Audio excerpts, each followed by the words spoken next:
खरं तर पूर्ण महाराष्ट्र आत्ताच्या घडीला 36 पैकी 33 जिल्हे अतिवृष्टीनं ग्रस्त आहे. सरकार ढिम्म पडलेलं आहे. सरकार शेतकऱ्यांसाठी कोणतेही पावलं उचलत नाही, नुसत्या घोषणा करते. मला वाटतं त्याचा रोष तर जनता व्यक्त करणार आहे आणि त्यामुळे मला असं वाटतं या मेळाव्यात सुद्धा या विषयावर चर्चा होऊ शकते. ही परिस्थिती सध्या महाराष्ट्रामध्ये आहे. त्याच्यामुळे नेस्को येथे साध्या पद्धतीनं दसरा मेळावा साजरा करत असल्याचं शिंदेच्या नेत्यांचं म्हणणं आहे. साध्या म्हणजे कसं जरा कळू द्या. नेस्कोचं बुकिंगलाच किती खर्च येतो जरा विचारा त्या. साध्या त्याचं भाडं किती जरा विचारा नेस्कोचं.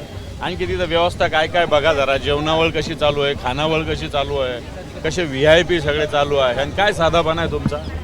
नुसतं संपत्तीचा माज तुम्ही तिथं दाखवताय. आणि 63 कोटीचा आरोप तुमच्यावर केला मला वाटतं 63 कोटी या सभेला जर लागले असते ते सभाच होऊ शकली नसते. अशा सभेला 63 कोटी रुपये लागत नसतात. त्यांनाही माहिती आहे किती लागत असतात आणि ते सगळे शिवसैनिक मिळून सातत्याने करत आले. सर, दुसरीकडे विधानसभा निवडणुका झाल्या आहेत, मात्र आगामी स्थानिक स्वराज्य निवडणुका यावर्षी होतील की नाही असं प्रश्न उपस्थित केले जात आहेत. दुसरीकडे विरोधी पक्ष नेता नाहीये, म्हणजे जाब विचारायला मला असं वाटतं आज आपण दसऱ्यावर बोलू.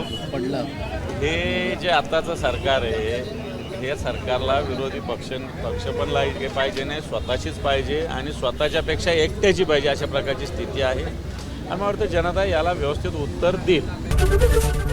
ABP माझा, उघडा डोळे बघा नीट.